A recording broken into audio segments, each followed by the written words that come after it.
Okay, children, gather around the campfire. A fire that will put us in mind of the flames of hell, the hellfire that features in this story, and other fire in the story of Izanami. Now, I don't believe this story, this creation story. I believe in this creation story, but we should hear this story and know it because it is extremely pertinent to understanding Mount Hiba. Here we go. All right.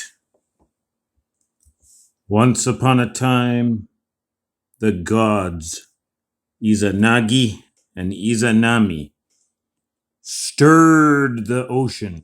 They stirred the sea with their jewel-encrusted spears.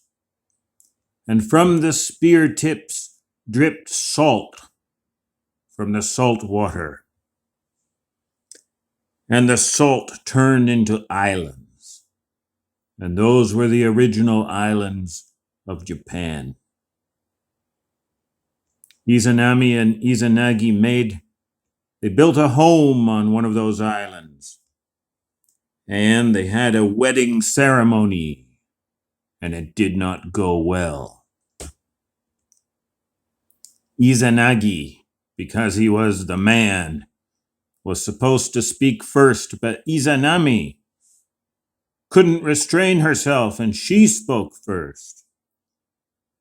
As a consequence, a curse came upon them. Their first child was born, an ugly, boneless, misshapen, jelly blob baby.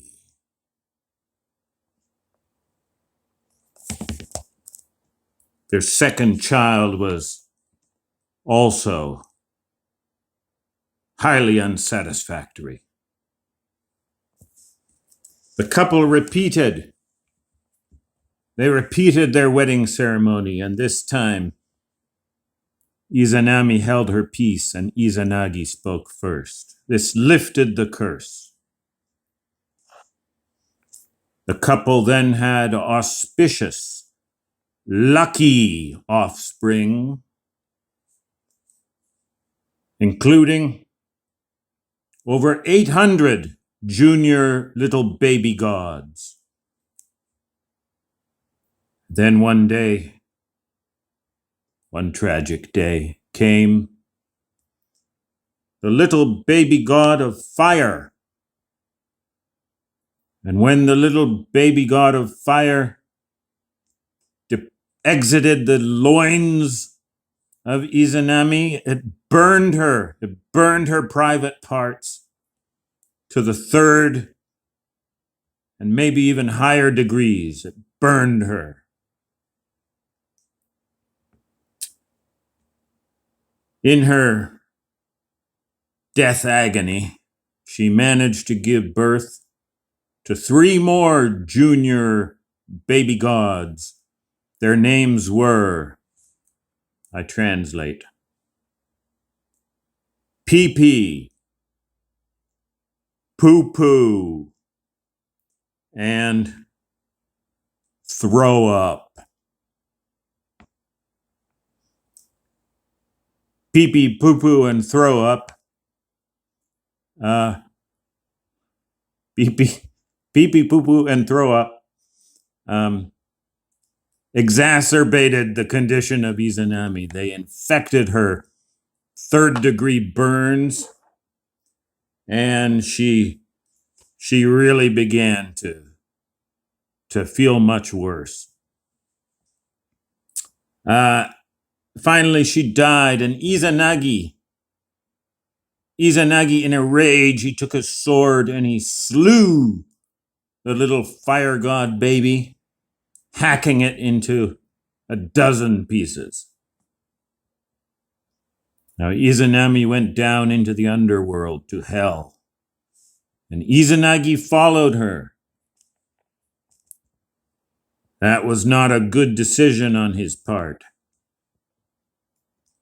He was too late when he found her. Izanami had already eaten the food of the underworld, which made her to be dead forever. Now, she refused to see Izanagi. She stayed holed up in her chamber and refused to see him. But Izanagi would not be put off. He forced his way in, and to his horror, he found Izanami, his bride, a rotting corpse. A rotting corpse that was dying and could not die. Izanami was furious that Izanagi had seen her in that condition. She sent the 8 thunders and a gaggle of ugly hags to go get Izanagi and torment him. Izanagi ran. He ran as fast as he could. And when the 8 thunders and the gaggle of ugly hags were gaining on him, he threw behind him a huge boulder which blocked their path and slowed them down just enough for Izanagi to escape.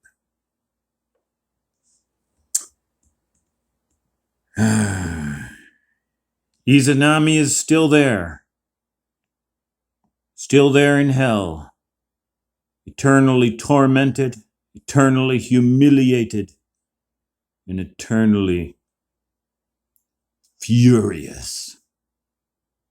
The original woman, now a corpse that cannot die.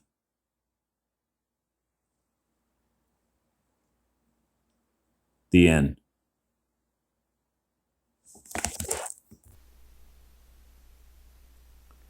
First, several points where this feels like a parody of Genesis.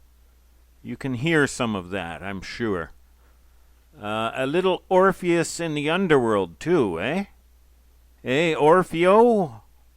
Now, second, what a bleak, horrible, demonic creation story. This did not come from a good heart, in my opinion. The rock that Izanagi threw behind him, you've seen it on here. The Chibi no Iwa, here. On top of Mount Hiba, here. The tomb of Izanami, personal property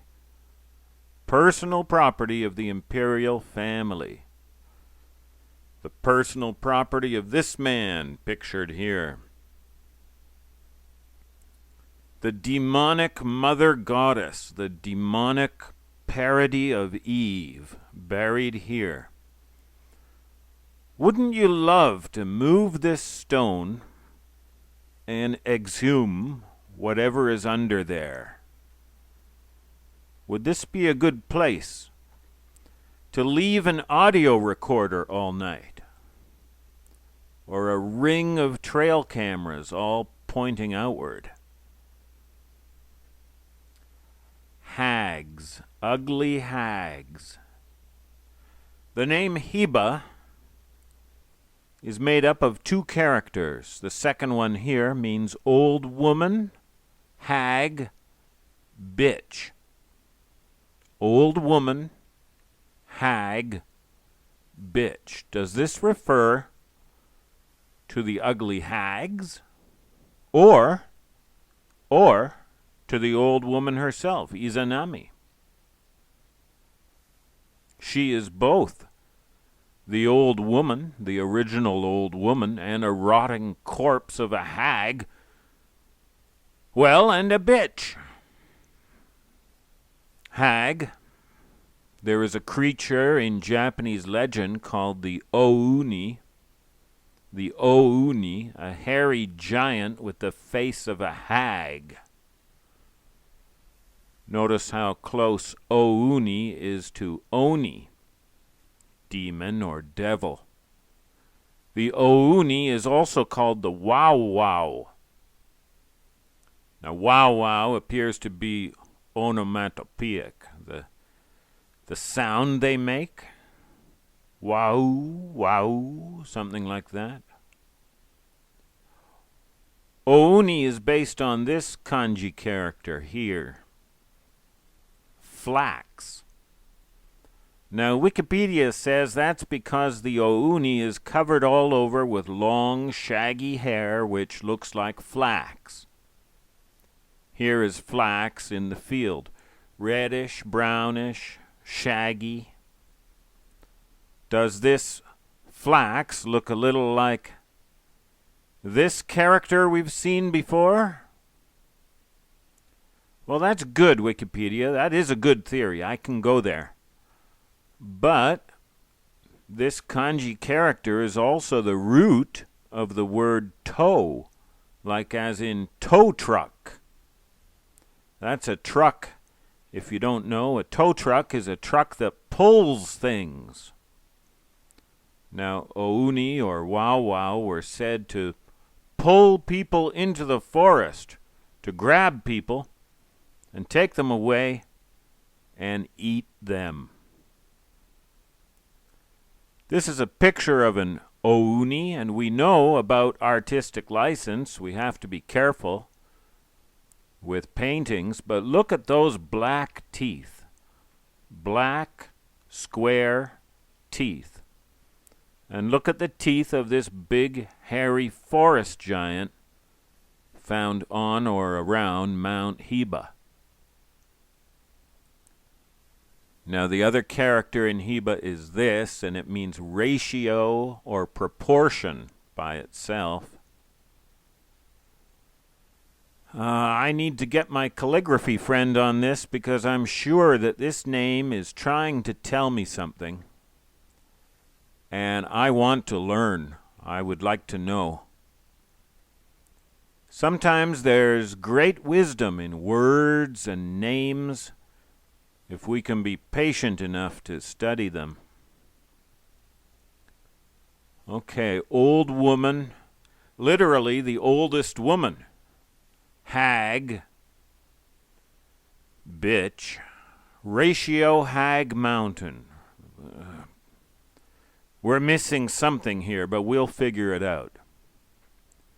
Next, the names of some other things on and around Mount Hiba that are highly suggestive. Just coincidentally, I'm sure. Yeah, sure. Well, thank you, and don't forget our Friday morning meeting. That link is in the video called Japanese Calligraphy and the Hunt for the Hibagon. Okay, I'm Kyle for Hibagon Japanese Bigfoot. If you're just dropping in, this is going to look kind of like crazy talk to you, but go back and start at the beginning. It all makes sense. Thank you. Bye-bye.